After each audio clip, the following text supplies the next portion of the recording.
ஓம் ஏகதந்தாய தத்புருஷாய வித்மகே வக்ரதுண்டாய தீபகதன்னோந்தி பரசோதியா. Next gen நேர்கள் அனைவருக்குமே கோடான கோடி நமஸ்காரங்களை தெரிவித்துக் கொள்கிறேன். இது செப்டம்பர் மாதத்தினுடைய சிறப்பு யோக பலன்கள் உங்களுக்காக துல்லிதமாக செப்டம்பர் 1 முதல் செப்டம்பர் 30 வரை. இதற்குரிய தமிழ் தேதி ஆவணி 15 முதல் புரட்டாசி 13 வரை. ஆக இந்த ஆவணி மாதமும் புரட்டாசி மாதம், அதாவது பார்த்தீங்கன்னா ஆங்கில மாதப்படி 9வது மாதம் திரிகோண மாதம் என்று, அதாவது ஜாதக பலன்கள் திரிகோண ஸ்தானம். அதாவது திரிகோணம் என்பது உயர்ந்த ஸ்தானம். 1, 5, 9, 7 திரிகோணம். அதில் 9ஆம் இடம் என்பது திரிகோண ஸ்தானம். மிகப்பெரிய சொத்து சுகங்கள், பதவி யோகங்கள், செல்வ யோகங்கள், தெய்வ வலிமையோடு கிடைக்கக்கூடிய ஒரு ஸ்தானம். அப்படிப்பட்ட 9வது மாதம் என்று சொல்லக்கூடியது. அதே போல தமிழ் மாதமும் ஆங்கில மாதமும் இரண்டும் அற்புதமாக ஜோதிட சாஸ்திரப்படி இணைந்தே பலன்கள் வருகிறது. இப்போ நீங்க வரிசையா என்னங்க, தை மாசி பங்குனி சித்திரை வைகாசி ஆனி ஆடி ஆவணி புரட்டாசி, என்னாச்சு 9 ஆச்சா? அப்ப ஆவணியே புரட்டாசி சேர்ந்தது தான் அப்ப பலன்கள். அப்ப திரிகோண பலன்கள் அமைஞ்சிருது. புரிஞ்சுட்டீங்களா? அப்ப அந்த காலத்துல சாஸ்திர சம்பிரதாயம் ஆங்கில மாதமும் தமிழ் மாதமும் சாதாரண பலன்கள் அல்ல, இறைவன் போட்ட விதி இது. புரிஞ்சுட்டீங்களா? அப்ப ஆங்கிலப்படி தையிலிருந்து பார்த்தாச்சுனால 9வது மாதம், அதாவது 1வது மாதம் 9ஆம் மாதம் ஜனவரி மாதத்துல தான் தையே பிறக்குது. பாருங்க, ஜனவரியில தை, நமக்கு தை பிறந்தால் வழி பிறக்கும் என்பது ஜனவரி மாதம் பிறக்குது. இப்போ 9ஆம் மாதம் என்பது அப்படியே பார்த்தீங்கன்னா புரட்டாசி மாதம் வந்துடும், 9ஆம் மாதம். அப்ப திரிகோண பலன் இது. அப்ப திரிகோண பலன்ல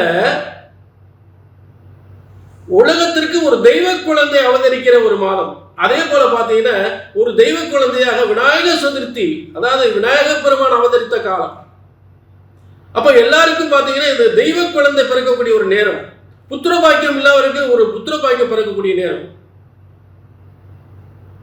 அதே நேரம் புதிய தொழில் தொடங்குவதற்கு வியாபார விருத்தி ஆகக்கூடிய அந்த விநாயகர் சதுர்த்தி என்று, அதாவது செப்டம்பர் 14ஆம் தேதி வருது. புரிஞ்சுட்டீங்களா? செப்டம்பர் 14ஆம் தேதி விநாயகர் சதுர்த்தி. புரிஞ்சுட்டீங்களா? ஆக புத்திர பாக்கியம் இல்லாதவருக்கு புத்திர பாக்கியம், தொழில் விருத்தி அடையக்கூடியவர்கள் தொழில் விருத்தி, புதிய வியாபாரம் தொடங்கக்கூடியவருக்கு புதிய வியாபாரம் தொடங்கக்கூடிய அற்புதமான விநாயகர் சதுர்த்தி கொண்டாடுகின்ற திரிகோண மாதம். ஆங்கிலத்திற்கும் தமிழுக்கும் சேர்ந்த அற்புதமான திரிகோண மாதம் என்று சொல்லப்படுகின்ற சரியான விளக்கம் இது.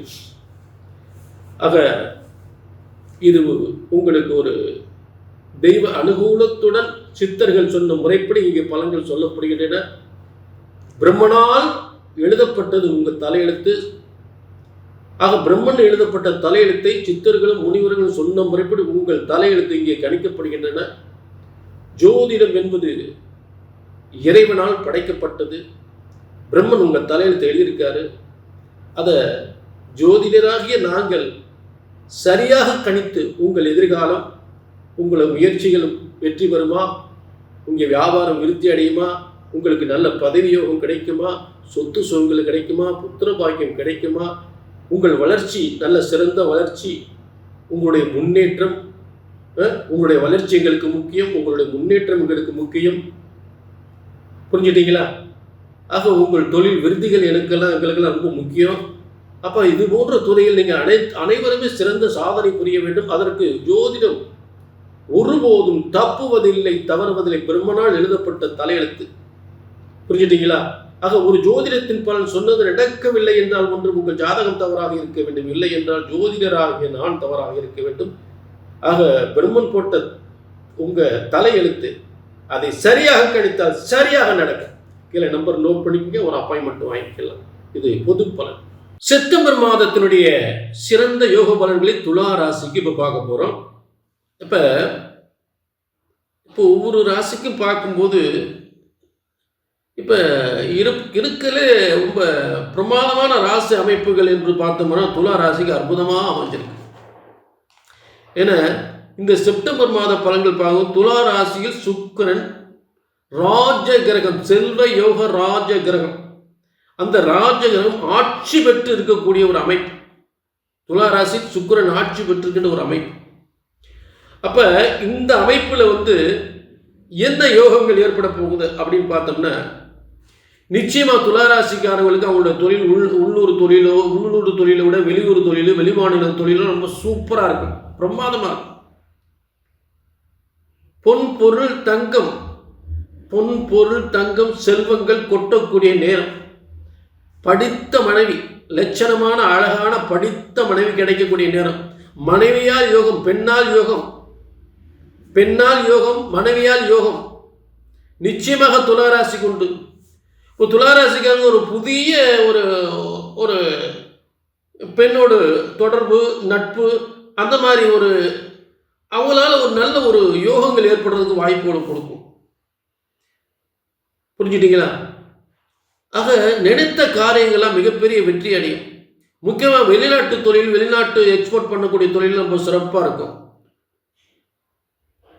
அடுத்து உங்களுக்கு இருக்கக்கூடிய ஒரு சிறப்பு அமைப்பு, அரசாங்க அரசியலில் பேர், புகழ், அந்தஸ்து, கௌரவம் எல்லாம் சிறப்பாக இருக்கும். வியாபாரம் செய்யக்கூடியவர்களுக்கெல்லாம் அவங்க செய்யக்கூடிய வியாபாரம்லாம் அப்படியே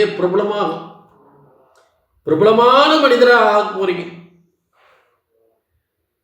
அதே பூமிகாரன் உங்களுக்கு வலிமையாகி திருவோணத்தில் உட்கார்ந்துருக்கார். திருவோணத்தில் போய் பூமிகாரன், அதாவது உங்க தனஸ்தானாதிபதியாகி பூமிகாரனாகி அவரே 7ஆம் அதிபதியாகி எங்கே போய் உட்கார்றாரு? திரிகோணத்தில் உட்காரும் போது இப்போ வெளிநாட்டில் இப்போ தொழில் பண்ணக்கூடியவங்களுக்குலாம் பயங்கர டாப்பில் போயிடுவீங்க, ரொம்ப டாப்பில் போயிடுவீங்க. அப்போ உள்நாட்டில், வெளிமாநிலத்தில், வெளியூரில் தொழில் பண்ணக்கூடியவங்க அவங்களுக்கு சொத்துக்கள் நிறைய சேரும்.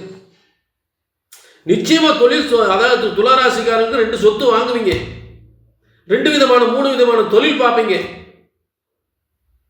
அது மாற்று கருத்தே கிடையாது, கண்டிப்பாக பார்ப்பீங்க. புரிஞ்சுட்டீங்களா? ஆக 11 லாபஸ்தானத்தில் அரசாங்க அரசியலுக்குரிய சூரியனாகப்பட்டவன் ஆட்சி பெற்று இருக்கக்கூடிய அப்போ அரசாங்க அரசியல் நல்ல பேர், புகழ், அந்தஸ்து எல்லாம் கிடைக்கும். சொத்துக்கள் 12ஆம் அதிபதி வலிமை பெற்று பூமிகாரன் பார்த்து விட்டால் சொத்துக்கள் சேரும்.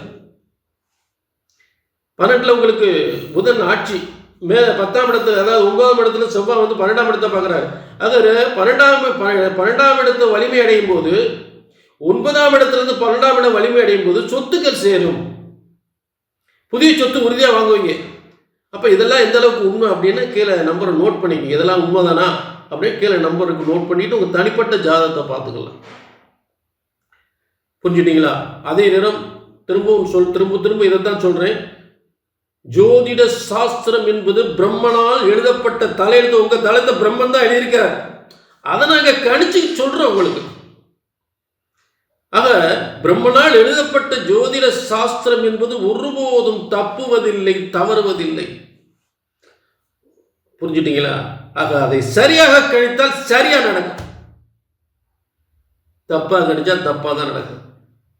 ஆக இங்கே சித்தர்கள் முனிவர்கள் சொன்ன முறைப்படி உங்கள் ஜாதக பலன்கள் தெல்ல தெளிவாக வழங்கப்படும்.